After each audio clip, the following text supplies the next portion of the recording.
You're listening to the Age of Agility podcast, produced by QuickBase. Today we're speaking with Marco Piccio, an operational excellence leader with experience in manufacturing and service industries. He's currently the Global Transformation Officer at Sidel, a leading provider of equipment and service solutions for packaging beverage, food, home, and personal care products. Marco is passionate about the practice of continuous improvement in large organizations, and he teaches us a bit about how to balance that need for speed and agility with a longer-term vision to build a culture of change. Take a listen and enjoy our conversation with Marco Piccio. Hello, Marco. How are you today? Hello, Nick. I'm great. Thanks, and you? I'm doing well. It's morning over here, so just kind of getting started for the end of the week. Yeah. um, Appreciate you joining us today. We've met a little bit and talked about kind of who you are and what you do, but for our listeners, introduce yourself. Tell us about who Marco is. Okay. Well, I can start saying that I am passionate about continuous improvement and business transformation. I've always been looking for excellence, and this happened both at a personal and professional level. So I've always wanted to improve myself and to improve the business and the processes I worked with. And this is translated into my professional experience. I've more than 15 years of experience in process and business improvement in different industries and at different levels of the organization, from the shop floor up to strategic roles. And currently, I am managing a business transformation at the group level for Sidel, which is part of Tetra Laval Group. Cool. And so that's kind of why I wanted to talk to you today, right? About continuous improvement and what that looks like from your perspective. So tell us a little bit more about your role. You've been in this transformation space for a bit. How did you get there? Well, I have to say that my first touch point with continuous improvement topics was very early in my career, almost at the very beginning, because I was working at the time, I'm talking about, yeah, 15 years ago, was working for Magneti Marelli, an electronic manufacturer for automotive, part of Fiat Group, and Fiat Group was implementing WCM, the continuous improvement methodology. So that was my first touch point, and I literally fell in love with that, and I decided to pursue my career into continuous improvement since then. So I made my career steps, my career path based on that. So I wanted to grow and to make my evolution through continuous improvement and operational excellence. Like you were just describing, you've been in this space for a while and you're passionate about it. What have you noticed change over the years? Like, where has the focus? Where was the focus? Where is it now? Well, I can talk about my experience, how I perceived continuous improvement transformation in the beginning, and how things have changed and how I perceive it now. I'm an engineer, so I kind of like technical things up to a certain point, and even continuous improvement methodologies and transformation topics.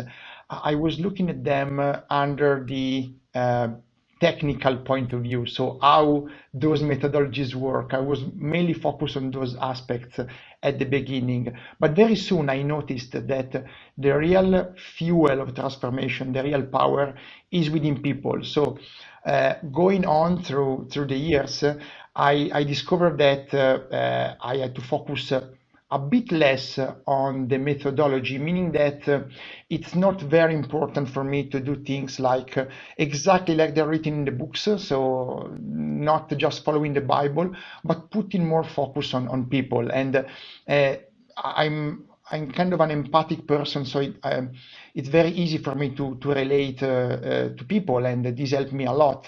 And involving people and empower people is the main learning.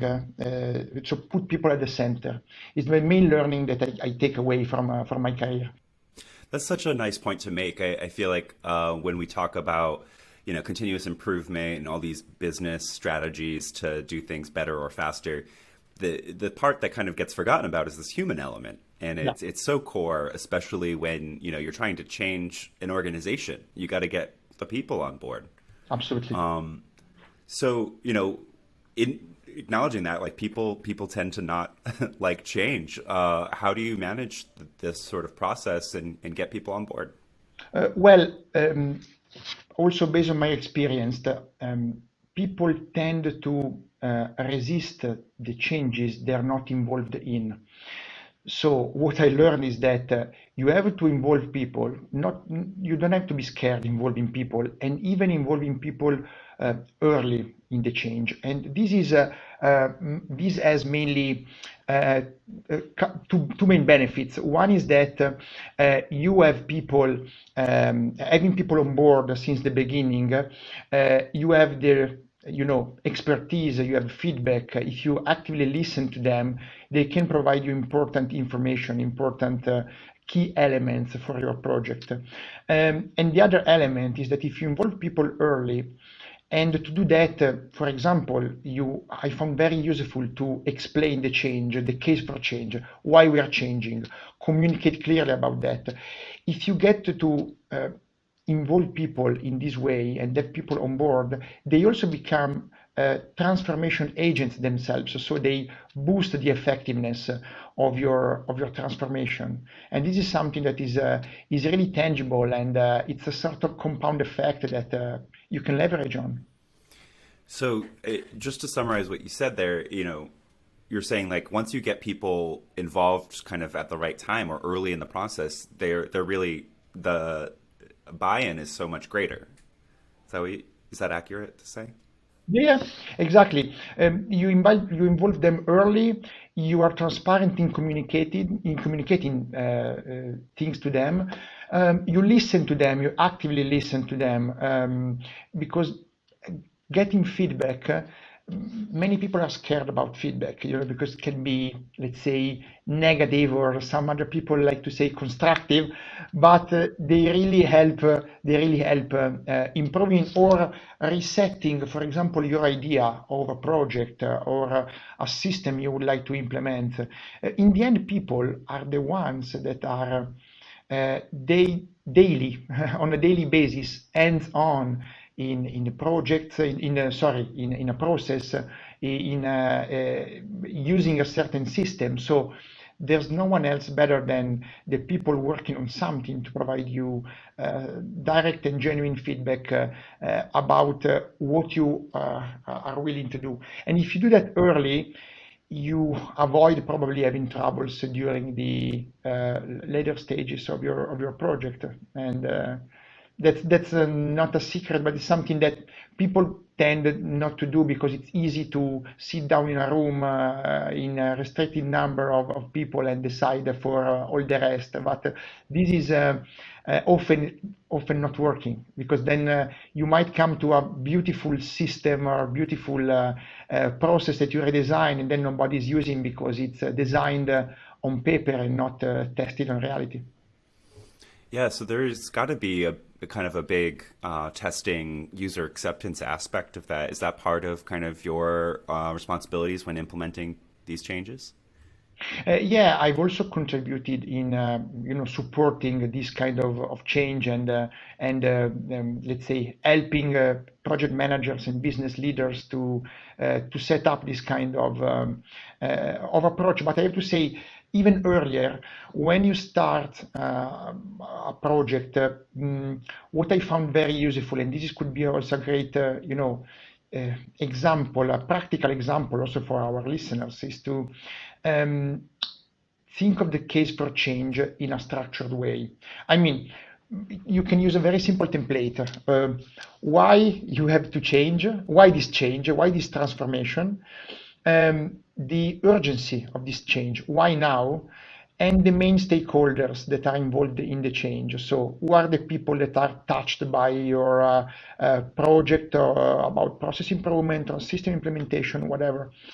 And I can assure you that when you have people, business leaders or project manager, sitting down in front of that template, and they have to think about why we need this change, it's not always easy. And if you cannot get to, let's say, 2, 3 bullet points that clearly state why you want to change, you start questioning, do we need this system or this implementation? And this is extremely useful not only for leaders to clarify their mind, their ideas, to have them clear about why they want to change. And this can be useful, for example, when you have to get sponsorship for your project. So if you clearly state why you want to do that instead of jumping on what you want to do, it really enables and facilitates the conversation. But also, on the other hand, when you have to explain to people and you have to involve people in the change, when you have to communicate about change, if you start from the why, it's always easier, and it really helps in involving them, in engaging them, and it enables also transparency in the end. So coming to your question, also having a quite high level of stakeholder mapping, it helps also identify who could be the potential users or testers that I need to involve. And sitting down, clarifying these things might be obvious, but when you think carefully about that, it might be not so obvious. So you might find out that someone else needs to be involved, maybe not such a deep level, but they have to be involved at some stage. And the more you go into this analysis, the more you clarify these things, the easier your implementation is. Yeah, I can imagine. And, I think often you hear about big projects or that don't work out, and it's because of that key point you just mentioned, like you have to I've seen explain that. the why. I've seen Sure, that. yeah. Can you I've tell seen us that. about that? Another pitfall is when you have, for example, a big project fully implemented by by a supplier. So your provider is implementing a new system, for example, even a big one. You spend 100,000 of euros or dollars, and it's a big project for the company, and you get the state of the art. But then you have not involved, or you involved too late the testers, the key users. Then okay, you have spent the money, you implemented the system. The supplier is gone because then the system is delivered. They give you like training package which is like the size of a dictionary, and and that's it. And then it's your problem to get people using that system. Very often it doesn't work. I've seen that. I can It's a huge imagine. waste. It's a huge waste in the end, and it could have been easily solved because it's not a technological issue. People think that okay, I'm not using the best-in-class technology. No, it's really about involving people. It's in the end, it's so easy. It gets a bit more of an effort, especially for technical people, but you get so many advantages in the end that. It's really worth spending some time in the beginning, early in the project, in thinking about those things. Oh, I can imagine. Yeah, I mean, essentially, in a way, like these people who are using the processes or the new systems, they're sort of your customers. Exactly, exactly.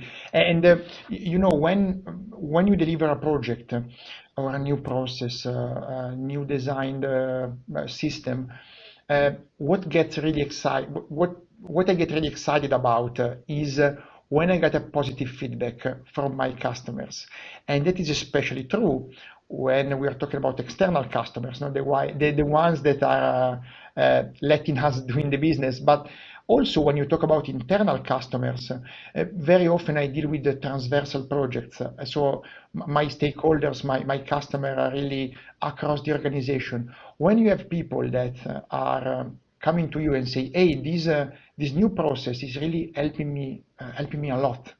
Is helping me in my day-by-day job. I cut the lead time of that process that I was doing from 3 days to couple of hours. It's fantastic, and that's the what really gets me happy about my job. And I can also provide a practical tip about that. We mentioned before feedback, no? And I also strongly believe in informal feedback, so you don't really need to have something structured. You really can listen to people. Um, I'm always available. If I'm not available because I cannot enter a call or a meeting, I call back. But there is also, and this is about active listening, but there is also a structured way to collect feedback, and especially when we have a large population that uh, needs to, let's say, use your system, or you have a large population that are the internal customers in the end. You might want to send out a survey. I found it really interesting, because if you have to collect a huge number of responses, you can easily collect, gather, and structure data through to a survey, and there are really useful and simple tools like Google Forms or Microsoft Forms that are very easy to use and very fast. And you can also send them out anonymously, so people don't have to be, feel embarrassed to answer to you if they have to deliver a non-positive feedback, let's say. And I found it very useful, especially when not only when I have to implement a new system or a new project, but also when I deliver a training, or when I applying a new methodology and I want to improve, because the feedback that people can give you uh, probably can open a new perspective that you did not think about. And it happened to me that I was delivering a training about process design and design methodology, and also running several workshops as a facilitator, and then sending out the surveys. I got very useful feedback that made me improve my methodology, the way I was delivering training, and the way I was facilitating those workshops. So it's extremely valuable to collect feedback, and it can be done in such an easy way with those simple tools that it's a pity not to do that. Yeah, I agree. I work kind of more in the creative space in business, but like even there, it's like you can't do better. You can't do something more exciting or more thoughtful or more creative or more efficient without kind of getting that, hearing all of the feedback, right? The good and the bad. Um, yeah, if everything's, oh yeah, great job, like it's not, you can't improve from there, right? But you really want to hear from constructive feedback. I mean, when you overcome the feeling of being attacked, which is not the case, it's not a something personal, it's about probably you're doing already good things. It's about improving, you want to do better. I said in the beginning, I always look for the better. I'm looking for excellence, so I want to hear how I can improve. And if I think I'm already doing it in the best possible way, probably is not true. And people can tell you, and you don't have to be scared about that if you think about improving. I know it's interesting because we're talking about really technical processes and systems, but really at the root of it all is this big human and cultural element, and getting that to change in a large organization has got to be challenging. So this is really fascinating stuff. There's a lot of psychology involved that I don't think people typically imagine there would be. Especially in technical environment, you think of problem, solution, implementation, very straightforward, but there's people in between, and companies are made of people. So if people are not involved, especially today, the environment we are living on is so much faster than in the past, that if you don't take care of how people are receiving these transformation initiatives, these changes, you can easily get in trouble, because you have fantastic. I'm always talking about digitalization because it's a big trend we have today. You have beautiful systems that are poorly used, so you don't get the maximum performance out of them, simply because people are not at the same pace as your technology transformation pace. Yeah, people don't change as quickly as you can reprogram something. Yeah, and that's why cultural when mindset changes take time. You have to be careful because you have to start. That's another reason why you have to start early because it takes time. It's such a balance too, because Agile and all of these different methods to for continuous improvement, they're all very focused on, doing things quickly. Yeah. So it almost feels like there's this tension there. Yeah, exactly. And talking about one big trend, which is agility today, one big trend that almost every stakeholder wants to have. If you tell me the one trend that everyone wants to have, I want to do things in an agile way.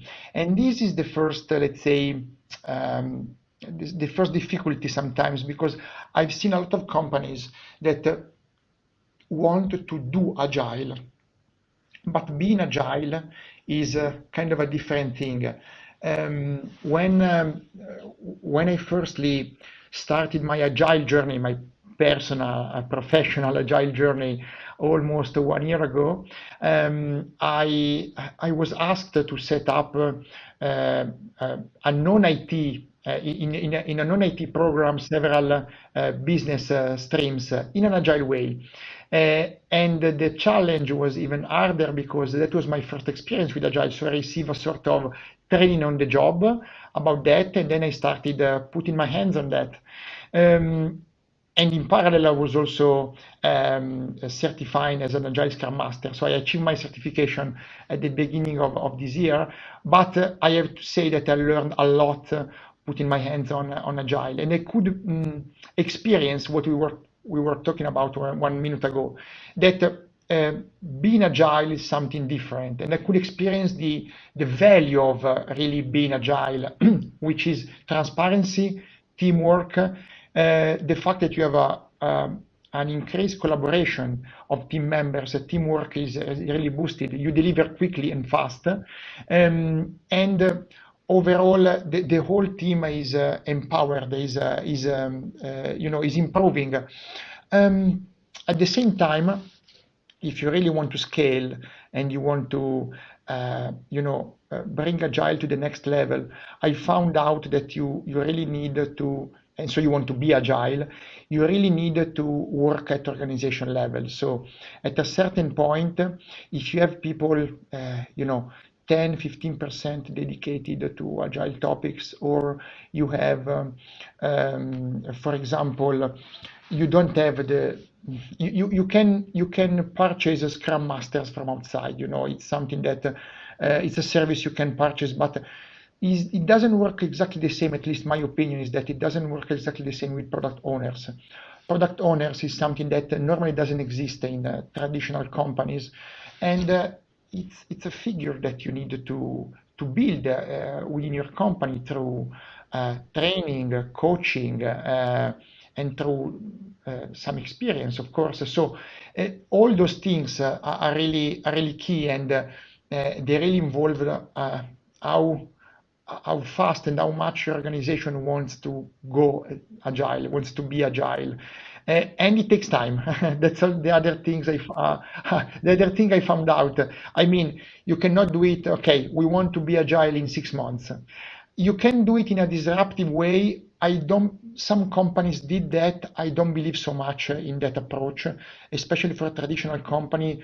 Big bang approach can be destructive, can be really can bring more damages than advantages. So I really think it needs this transformation, this agile transformation of an organization needs some time, and it involves training for sure, getting the organization aligned also with the roles, with the mindset. This involves also the appraisal, because you have to have your objectives also based on, let's say, target linked to your agile streams.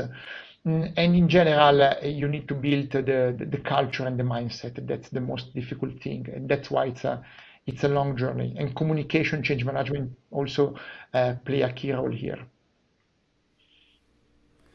I can imagine. Yeah. I mean, it's so what I heard there is like, in order to take kind of everyone wants to be agile, but it takes sort of this direction and buy-in from the top down in order to like really implement it across an organization. Yeah, everyone wants to be agile, but practically, most companies try to do agile, which means, okay, I try a pilot, or I certify a bunch of people as Scrum Master, or I purchase a Scrum Master service, and then I see that things are not probably going as I expected. Why I'm not delivering so fast, or why things are not going in the right way, and I blame on the Scrum Master, or we were purchased the wrong service, or whatever. I can blame different people, different situations, but the reality is that it takes time, it involves the entire organization. Um, I also notice, again, it's my personal experience and my personal opinion, that mm, in other continuous improvement methodologies, you can quite successfully pilot them, or you can have a partial implementations that more or less work and show the value. But to show the full potential of Agile, you really need to scale and to get most of the organization aligned, or at least have the strong input from the top management. This works also for other methodologies. I'm not saying that it's totally different, but it works it's more sensitive for Agile. Yeah, so you know, it's a longer term process, right? So like I think what I just heard there is like some companies just try to like implement it and say, okay, we're going to do these short-term actions to become agile or to try being agile. But there's not that longer term commitment that's really needed to kind of get people on board, create the change internally, and you know, not not to harp on it, but continuously improve the process. Yeah, exactly. And that's it. And you can use maybe some artifacts, some tools to facilitate your agile journey. What I found very useful is to use, for example, a very well-known artifact, which is the Kanban board. And that tool is something that more or less everyone that works in a technical environment, engineering environment know. And it's something that is also facilitating then the other steps, but it's not enough. So you can kind of implement maybe more easily some tools, some techniques, but then if you really want to scale, you have to implement, as you said, a long-term plan which involves the uh, transformation of your organization if you really want to be agile in the end. That's really cool. Well, I don't want to. I feel like we've talked about kind of a lot of different stuff in here, and some big kind of heavy business topics. But you know, how are you? You know, what's going on in your life? You have any trips coming up? Are you looking forward to anything? Got anything? Well, I have to say that, well, you touched a really cool topic for me, which is traveling. I really love traveling. For me, traveling is to experience different cultures, to really deep dive into the life of another country, another continent, even. And uh, I felt quite trapped in the last 2 years because due to pandemic, I really had to slow down my my trip plans, and so this is something that I really would like to restart soon at the pace I was used to before the pandemic. So yeah, traveling is something I really love, and I tend to travel even the weekend as soon as I have some space, some time. I try to see some new place, or to do some new experience.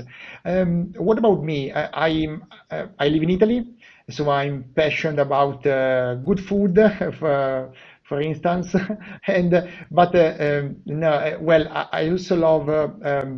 What the pandemic helped me rediscover is reading. I was not reading so much in the years before the pandemic. Then I rediscovered this pleasure, I would say. I read almost everything, novels and business and personal growth books. I recently read No Rules Rules, the Netflix and the Culture of Reinvention, which I have to say really helped me a lot in thinking about things concerning business organization from a different perspective. Maybe not always can be applied to a traditional business, but it really opens your mind about transparency, transparent feedback, about agility.